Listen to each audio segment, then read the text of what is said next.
Seorang gadis cantik terlihat sedang mandi wajib dengan begitu bahagia. Namun di tengah kebahagiaan itu, tiba-tiba keran airnya rusak sehingga membuat gadis ini tidak bisa membilas sabun di tubuhnya. Ya, aduh, Bude. Karena kepepet, akhirnya gadis ini pun nekat masuk ke kamar mandi keponakannya yang saat ini sedang pergi sekolah.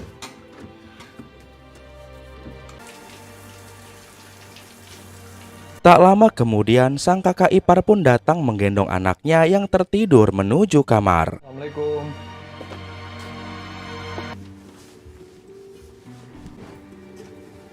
Di saat yang bersamaan, sang gadis pun keluar dari kamar mandi dan membuat kakak iparnya terpelongo melihat sang gadis hanya mengenakan handuk. Aduh, sorry mas. Keesokan harinya, pria itu pun memperbaiki keran rusak di kamar mandi adik iparnya. Namun karena kurang pengalaman, tiba-tiba keran itu kembali lepas memuncratkan air keran itu. Sang gadis pun segera datang untuk membantu kakak iparnya itu, hingga mereka pun jadi basah-basahan.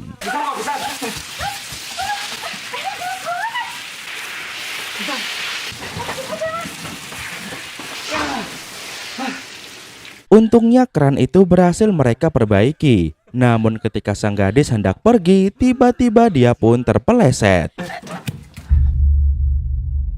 Melihat adik iparnya yang cantik dalam kondisi basah-basah dari jarak dekat, akhirnya membuat pria ini jadi nggak kuat iman dan akhirnya mereka pun...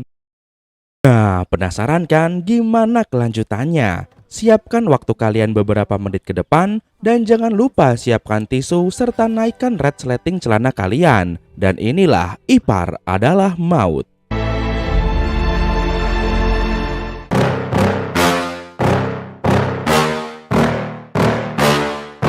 Yeah. Please tell me that I can't, that I won't, that I fail, that I'll never make it out, yeah. Please tell me all the bad. Di sebuah universitas terlihat dua unit mobil yang sedang berebut tempat parkir. Kan saya duluan yang mau parkir di sini, kok main serobot-serobot aja? Maaf Mbak, ini parkiran dosen bukan ya? Ya udah, nggak apa-apa. Nanti telat loh. Di siang harinya, wanita cantik ini yang diketahui bernama Anissa pun masuk ke kelas. Namun, betapa terkejutnya Anissa mengetahui bahwa dosennya hari ini adalah Aris, pria yang berebut tempat parkir dengannya tadi pagi. Assalamualaikum.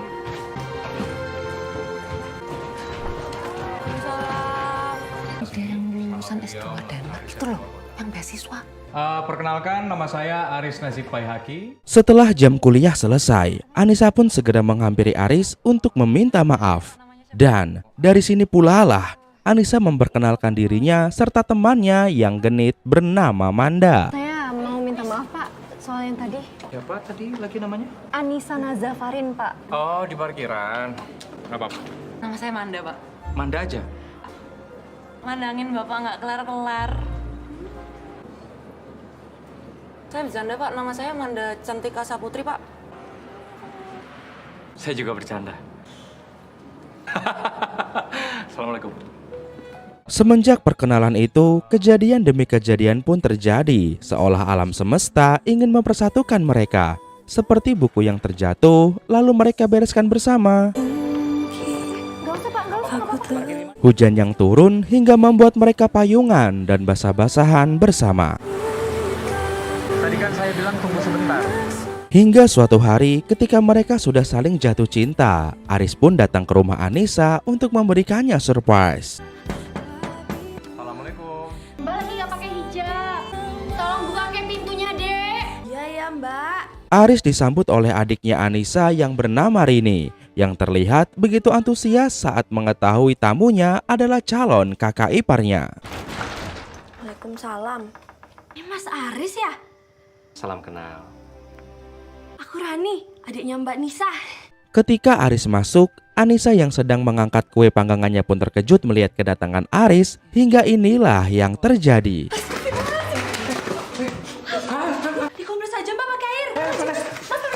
Kenapa Rapopo. Maaf ya, bunganya bergetar. Soalnya yang ngasih juga gemeteran. Setelah memberikan bunganya pada Anissa, Aris pun langsung diobati dengan salep pikang suang supaya tangan Aris cepat sembuh. Aduh, Mas. Kamu tuh lain kali kalau mau datang bilang sama aku. Kan aku bisa siap-siap. Melihat roti buatan Anissa begitu menggoda, Aris pun segera mencicipinya. Dan setelah tahu rasanya enak, Aris pun menyarankan Anissa untuk membuka toko roti saja. Ini kuahmu enak banget loh.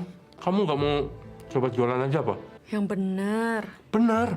Sebenarnya aku tuh pengen sih Mas punya toko roti. Ya ayo dibuka toh. Nanti aku bantu. Setelah puas makan roti, Aris pun membawa Anissa untuk memperkenalkan Anissa dengan kakaknya.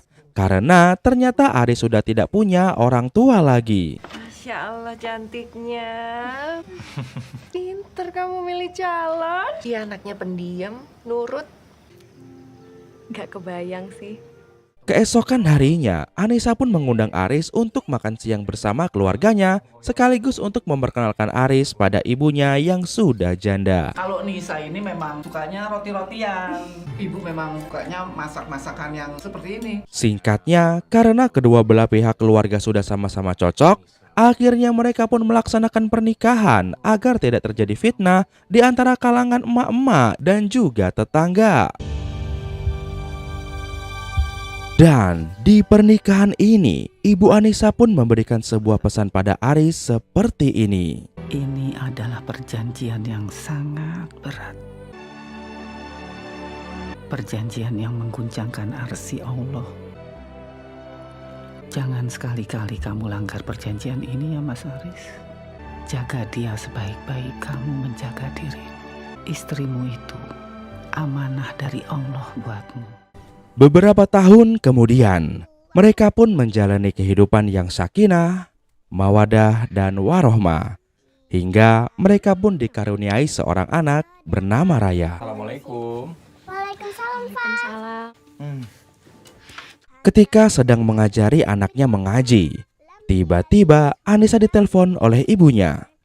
Sang ibu menceritakan kekhawatirannya karena adiknya Anissa yaitu Rani ingin ngekos di Semarang karena hendak kuliah. Ibu takut kalau di Semarang nggak ada yang ngawasi. Kurang srek kalau adikmu ngekos. Sang ibu terlihat khawatir jika Rani ngekos sendirian maka tidak ada yang mengawasi. Dan secara tak langsung, sang ibu berharap Rani bisa tinggal bersama Anissa. Coba dia tinggal sama kamu. Enggak. Yang tadi itu jangan dipikirin. Di malam harinya, ketika Aris sudah pulang kerja, Anissa pun menceritakan kekhawatiran sang ibu pada Aris. Ibu khawatir pas tahu Rani mau ngekos. Ya terus piye? Gimana kalau Rani tinggal dulu sama kita? Kamu keberatan gak Mas? Karena Aris ingin menjadi menantu yang soleh dan berbakti, akhirnya Aris pun mengizinkan Rani untuk tinggal sementara waktu bersama mereka. Ya wes, kita jagain sama-sama ya. Mendengar itu, Anissa pun terlihat bahagia dan sangat berterima kasih karena memiliki suami yang baik dan begitu sempurna. Aku tuh bersyukur punya kamu. Aku juga. Kamu tuh suami yang paling baik. Singkatnya, Anissa dan Aris pun menjemput Rani di rumah ibunya di Salatiga. Tanpa Aris sadari, Rani yang dulu masih kecil kini sudah tumbuh dan berubah menjadi gadis yang sangat cantik. Udah bersedia dititipi Rani. Atur nuwun ya Mas Aris. Nyuwun pamit nggih, Bu. Ingat pesen ibu, hati-hati. Jangan aneh-aneh karo Mbak Yumu. Oke, Bu. Sesampainya di rumah, Anissa pun menunjukkan kamar Rani. Dan hal itu membuat Rani begitu bahagia. Ini dia, Dek. Gimana? Suka? Ya Allah, Mbak. Suka banget, Mbak. Keesokan harinya, Rani pun pergi bersama Aris menuju kampus. Karena ternyata Rani berkuliah di universitas tempat Aris mengajar. Loh, bukannya kamu harus nyampe kampus jam 7? Dek, udah jam 6 loh. Dan sebelum berangkat, Anissa memberikan sebuah gelang zikir pada Rani agar bisa mengingatkan Rani untuk selalu berzikir. Sini, tanganmu. Kamu pakai Mbak, buat kamu zikir. Biar kamu selalu dalam lindungan Allah. Yuk. Berangkat ya, Mbak. Assalamualaikum. Waalaikumsalam. Singkatnya, hari-hari pun berganti dan kehidupan keluarga mereka terlihat berjalan dengan normal dan penuh kebahagiaan. Hingga di suatu malam ketika Aris sedang ingin minum, Tanpa sengaja, Aris berpapasan dengan Rani yang keluar kamar dalam kondisi tidak berhijab.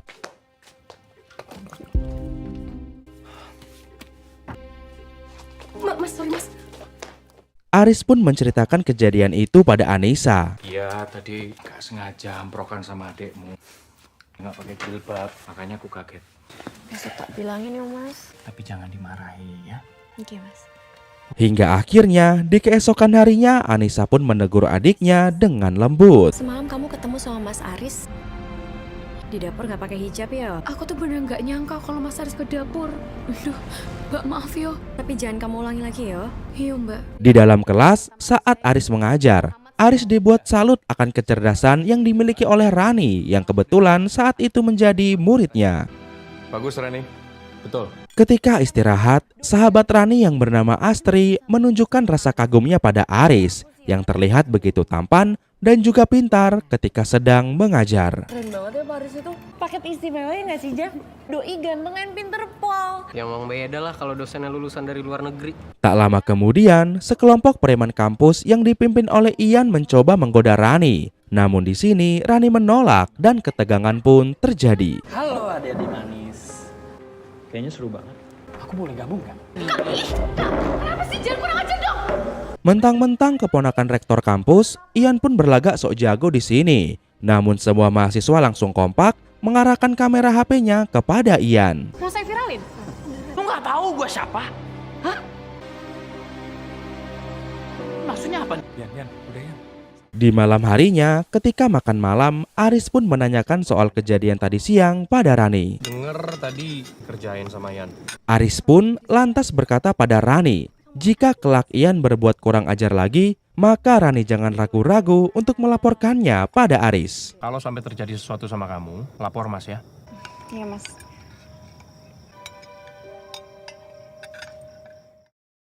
Hari pun berganti. Pagi itu ketika Rani sedang mandi, Rani terlihat begitu kesemsem ketika mengingat kebaikan dari Aris. Apa sih? Namun, lagi asik-asik mandi sambil berkhayal, tiba-tiba keran airnya rusak hingga Rani pun tidak bisa membilas sabun di wajahnya. Teh, aduh, Bude. Karena saat itu sedang tidak ada orang, Rani pun nekat masuk ke kamar keponakannya yaitu Raya untuk melanjutkan mandinya di kamar mandi milik Raya.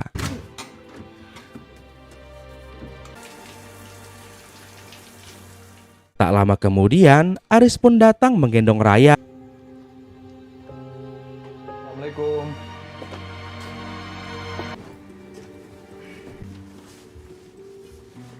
Dan di waktu yang bersamaan pula, tanpa sengaja Rani pun keluar dari kamar mandi. Melihat pemandangan itu, perlahan iman dari Aris pun mulai goyah. Aduh, sorry mas. Tak lama kemudian Anissa pun datang ke rumah. Dia meminta maaf karena akhir-akhir ini dia sibuk bekerja hingga membuatnya tak sempat untuk menjemput Raya ke sekolah. Aku tuh tadi bener-bener sibuk banget. Maaf mas, makasih banyak ya mas. Gak apa-apa sayang, kan akunya juga bisa. Di malam harinya, terlihat wajah Aris yang tidak bisa tidur karena begitu resah dan gelisah, terbayang-bayang pemandangan yang indah milik Rani. Begitu juga dengan Rani di kamar sebelah yang tidak bisa tidur karena memikirkan hal yang sama dengan Aris.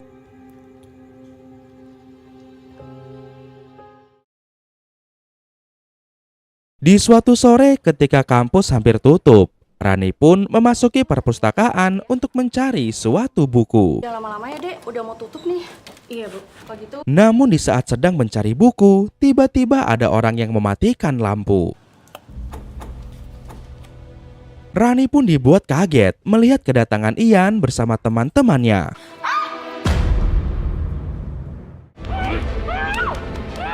Dan di sini Ian pun langsung memegangi Rani untuk di open boxing paksa. Namun untungnya ketika Ian pengen nyosor Rani, tiba-tiba Aris datang dari belakang dan langsung menghajar mereka semua.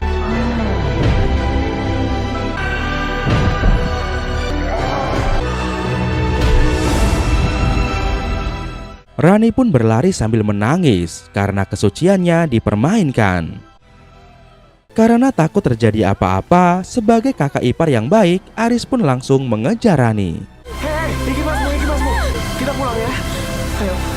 Di dalam mobil, Aris pun berusaha menenangkan Rani yang terus menangis. Namun tanpa sengaja, Kamu udah aman sama Mas.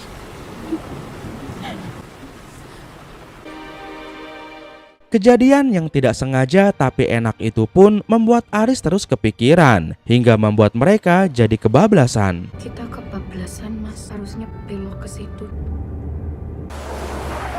Sesampainya di rumah, Anissa pun keheranan melihat suami dan adiknya basah-basahan.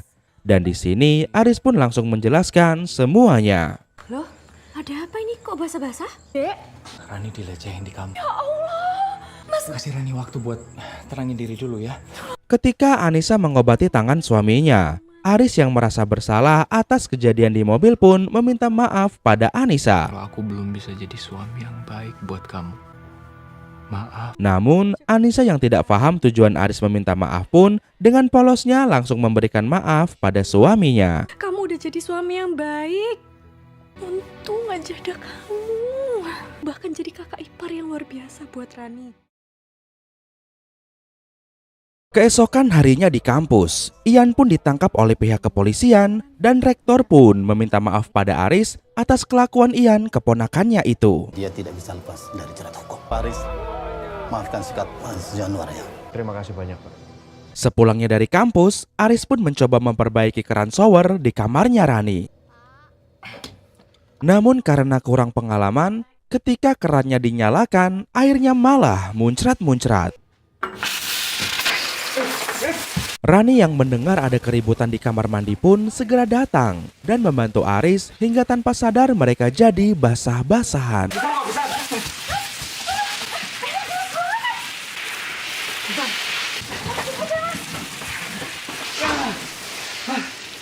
Setelah selesai, Rani pun hendak pergi. Namun tanpa sengaja, Rani malah terpeleset.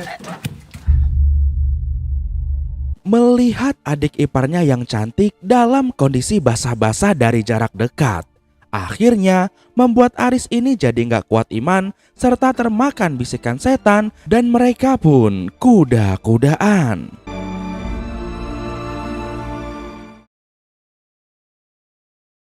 Di malam harinya, ketika sedang makan malam bersama, terlihat Aris dan Rani yang jadi canggung karena telah melakukan dosa yang besar.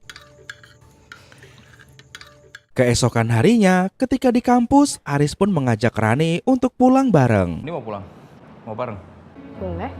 Namun bukannya langsung pulang ke rumah. Di sini Aris malah mengajak Rani untuk mampir ke hotel. Kalau kamu nggak mau, kita pulang aja. Aku mau, Mas. Karena ini adalah pengalaman pertama Aris, Aris pun terlihat grogi dan gemetaran saat melakukan check-in di hotel. Sabar, Mas. Nggak akan lebih cepat juga. Setelah perjuangan keras, akhirnya Aris sampai di kamar hotel tujuannya, yang ternyata Rani sudah sampai duluan di sana. Dan karena hati sudah tertutup akan nafsu duniawi, akhirnya mereka pun melakukan dosa yang bagi mereka terlihat indah.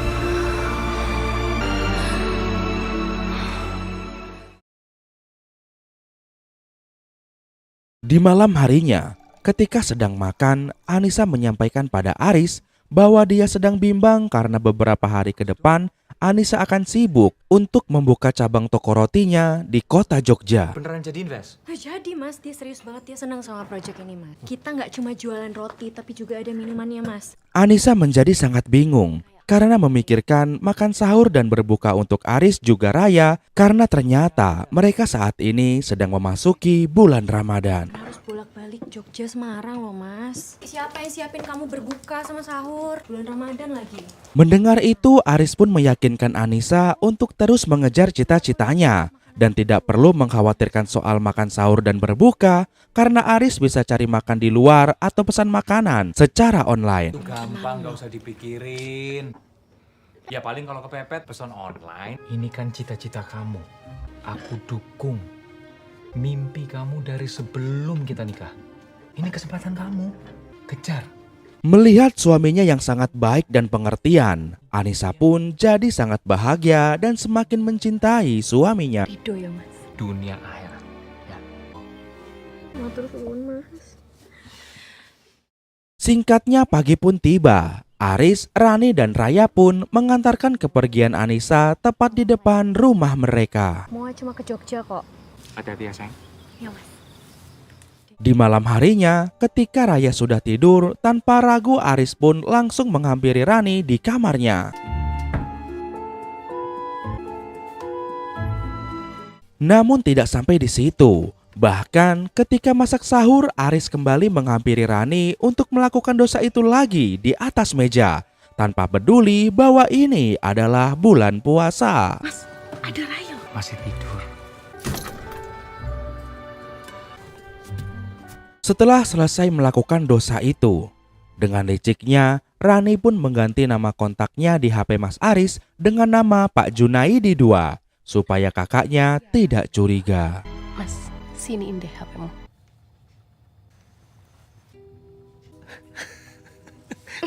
Dan setelah itu, mereka pun lanjut maning. Astagfirullah. Hasil kamu. Astagfirullah, astagfirullah, astagfirullah. Namun tanpa diduga, tiba-tiba Anissa pulang. Assalamualaikum. Dan ketika Anissa membuka pintu kamarnya,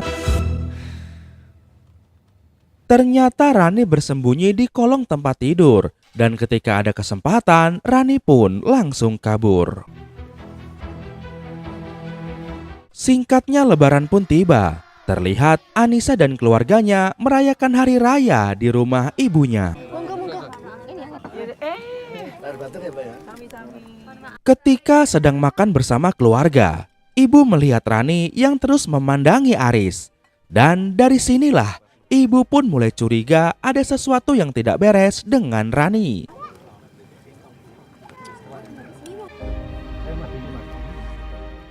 Beberapa hari kemudian, acara lebaran pun selesai. Dan ketika hendak pamit pulang, ibu pun berpesan pada Rani seperti ini. Ojo aneh-aneh di rumah mbakmu. Ya. Oke, Bu. Suatu ketika di dalam mobil, terlihat Aris yang sedang berbicara mesra dengan Rani. Dan hal itu ternyata dilihat oleh Pak Junaidi. Iya, kayaknya kita batal dulu ya. Katanya siang ini kita janjian. Dan saat di kampus, Pak Junaidi pun menghampiri Aris untuk memberikannya sebuah nasihat seperti ini. Yang namanya kebohongan itu tidak pernah berdiri sendiri. Jangan sampai ipar jadi mau. Makanya harus hati-hati bener Pak Aris. Di siang harinya, Anissa pun menghubungi Aris yang saat itu ternyata dia sedang kuda-kudaan sama Rani di hotel. Halo Nis. Halo, Mas. Di sini Anissa meminta Aris untuk menjemput Raya di sekolah. Karena saat ini Anissa harus memutar jalan sebab di jalan sedang ada kecelakaan. Kamu bisa tolong jemput Raya, Mas. Ada kecelakaan di Delanggu, Jalan Jogja Kertosuro macet banget. Aris pun menyanggupi permintaan dari Anissa. Namun tanpa Aris sadari, ternyata dia belum memantikan sambungan teleponnya. Ya, aku jemput Raya ya. Ya wes, kamu hati-hati ya. Kamu tuh sama Mbak Nisa selalu bilang I love you. Alhasil, Anissa pun mendengar semua percakapan Aris dan Rani yang sedang selingkuh. Dan dengan menahan rasa pahit diselingkuhi oleh suami dan adiknya sendiri, Anissa pun merekam percakapan itu. Ran, saya udah jadi candu yang gak ada obatnya buat aku.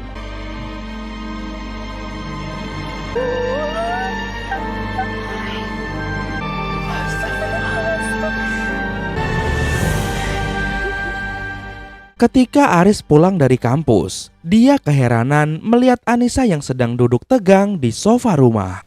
Sayang, kamu gak apa-apa. Di sini Anissa pun meluapkan unek-uneknya. Namun Aris pura-pura tidak tahu. Berbulan-bulan aku matiin intuisiku. Cuma karena aku gak mau susun sama kamu. Anda pernah bilang, badai yang berbahaya justru terlihat biasa-biasa aja. Kamu ngomong apa sih? Hebat kamu, Mas. Hingga akhirnya Anissa pun memutarkan rekaman percakapan Aris bersama Rani ketika sedang selingkuh. Dan kontan saja hal itu membuatnya terbungkam 1000 bahasa. Jangan cemberut-cemberut dong, ya. Tiba-tiba cemberut gini. Anissa benar-benar marah dan kecewa mengetahui suaminya yang selama ini dia kenal sebagai orang baik dan soleh ternyata tega berselingkuh dengan adik kandungnya sendiri. Kamu bersandiwara jadi laki-laki yang soleh, ayah, dan kakak ipar yang baik. Kamu pakai alasan Pak Junaidi itu semua, Rani. Di sini Aris mencoba menyalahkan Anissa dengan mengatakan bahwa dalam kasus ini Anissa juga bersalah karena sudah mengizinkan adiknya tinggal serumah dengan mereka. Kamu yang ngizinin Rani untuk tinggal di rumah ini kan? Kamu nggak bisa sepenuhnya nyalain aku lah. Kontan saja hal itu membuat Anissa semakin marah. Apalagi ketika Anissa menemukan gelang zikir yang dulu pernah dia berikan pada Rani tergeletak di bawah tempat tidur Anissa. Sekarang kamu nyalain aku? Setelah kamu selingkuhi aku, kamu tidur sama adik aku. Hebat sekali kamu, Mas. Di mana aja kamu udah tidur? Di rumah ini. Di sini.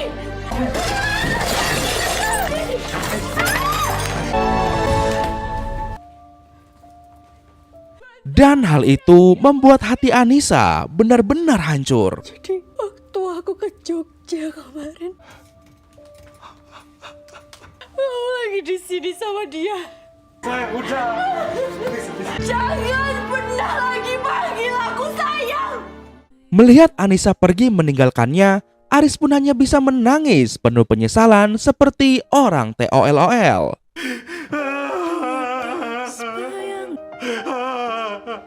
Sementara itu, Anissa bersama Raya ternyata pergi ke rumah sahabatnya yaitu Manda untuk mengobati luka di kakinya. Aku gak mungkin balik lagi ke rumah itu.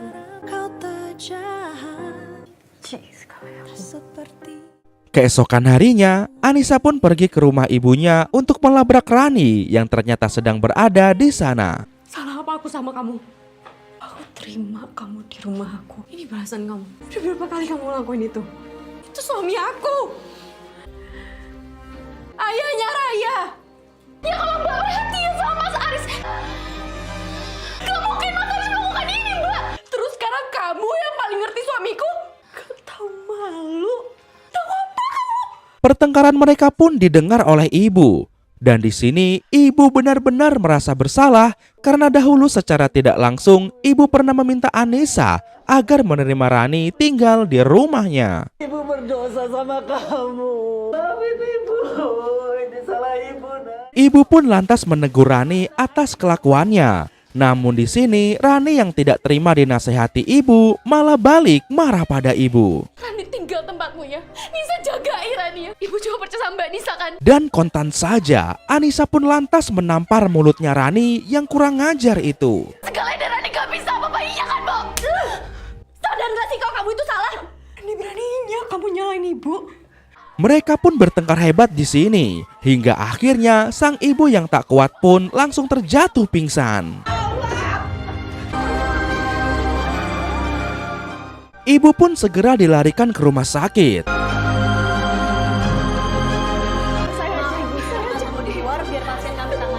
Dan sang dokter mengatakan bahwa ibu bisa selamat namun dia akan kehilangan sebagian ingatannya. Tapi mungkin akan agak sedikit gangguan pada ingatannya yang agak permanen. Singkatnya ibu pun sudah sembuh dan bisa dibawa pulang. Namun karena tidak ingin pikiran ibu terbebani, Anissa pun membawa ibu ke rumahnya dan berpura-pura seolah semua baik-baik saja dan tidak pernah terjadi apa-apa. Rani di mana? Dia tinggal di mana? Sekarang Rani lagi kuliah. Dia tinggal di sini sama Nisa, Bu. Sementara itu, Aris yang sudah sadar pun terus-menerus bertaubat dalam sholatnya memohon ampun atas kebodohannya. Di malam harinya, ketika Anissa dan Rani sedang menemani ibu mereka tidur, Rani meminta maaf atas semua kehilafannya pada Anissa. Namun tentu saja tidak mudah bagi Anissa untuk memaafkan kesalahan besar itu. Mbak, maafin Rani ya, Mbak. Hingga di suatu ketika Anissa sedang mengaji. Tanpa sengaja dia mendengar suara Rani yang sedang muntah-muntah. Anissa pun mencoba mengeceknya dan ternyata di sini terungkap fakta bahwa akibat perbuatan memalukan itu, kini Rani pun harus menanggung kehamilan. Kamu hamil?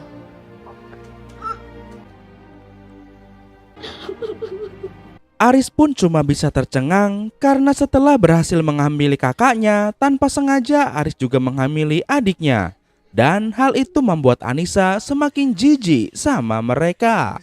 Kamu hancurin adikku. Kamu gak cuma hancurin keluarga aku.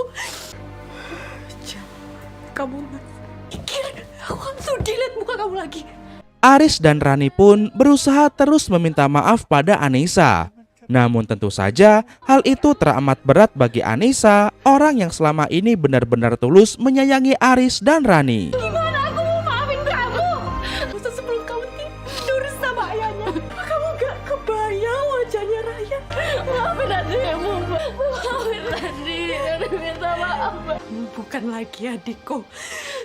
Pertengkaran ini ternyata didengar oleh ibu, yang lalu menasehati mereka dengan mengatakan bahwa mereka bersaudara. Kalian jangan bertengkar, kalian bersaudara.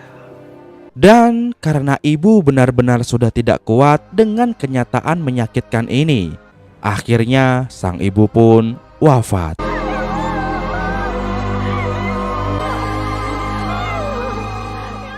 Keesokan harinya, mereka pun memakamkan ibu di tempat peristirahatan terakhirnya.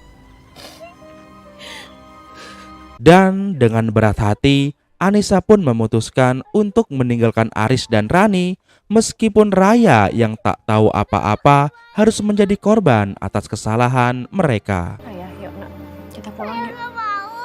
Ayo dong. Raya gak mau, Ma. Ayo kita pulang.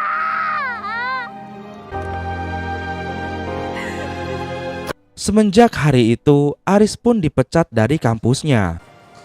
Makasih banyak ya Pak Jumadi. Saya kasih bonus nasihat. Dosa itu perbuatan buruk. Tapi seburuk-buruknya dosa, kalau kita meremehkannya. Dan kini dia mulai memperbaiki diri dengan mengikuti kajian-kajian di masjid yang kebetulan saat itu membahas tentang ipar adalah maut. Ipar itu adalah maut. Sebab adik atau kakak laki-laki dari suami maupun adik atau kakak perempuan dari istri bukanlah muhrim. Mengertos ya? Sementara itu Anissa terlihat semakin sukses dengan kafenya di Jogja. Meskipun kini dia menjadi seorang janda. Selamat ya Nisa, tante turut bangga. Dan film pun diakhiri dengan memperlihatkan Anissa dan anaknya yaitu Raya yang sedang berada di pantai Segoro Kidul, menikmati senja sekaligus membuang kenangan pahit itu. Akan kusampaikan pelajaran ini padanya ketika Raya dewasa, agar ia tidak hanya menjadi perempuan yang baik, tapi juga perempuan yang tegas. Bukan hanya menjadi perempuan yang cerdas, tapi juga perempuan yang berpendirian. Bukan hanya menjadi perempuan yang berulas asih, tapi juga menjadi perempuan yang memegang ajaran agama. Biarlah aku sampaikan pelajaran ini padanya, bersama doa-doaku yang akan selalu memeluknya. Tamat. Nah, seperti itulah kisahnya guys. Gimana menurut kalian? Sebenarnya dalam kasus ini siapa sih yang salah guys? Apakah Aris karena nggak kuat iman? Atau Rani yang mulai kegatelan sama abang iparnya? Atau jangan-jangan ini juga salah si Anissa karena terlalu sibuk sama kerjaannya? Coba kasih pendapat kalian di kolom komentar ya guys. Kasih tahu gua. Baiklah teman-teman, seperti itulah alur cerita film Ipar Adalah Maut. Dan kayaknya perjumpaan kita untuk kali ini sampai di sini dulu ya guys.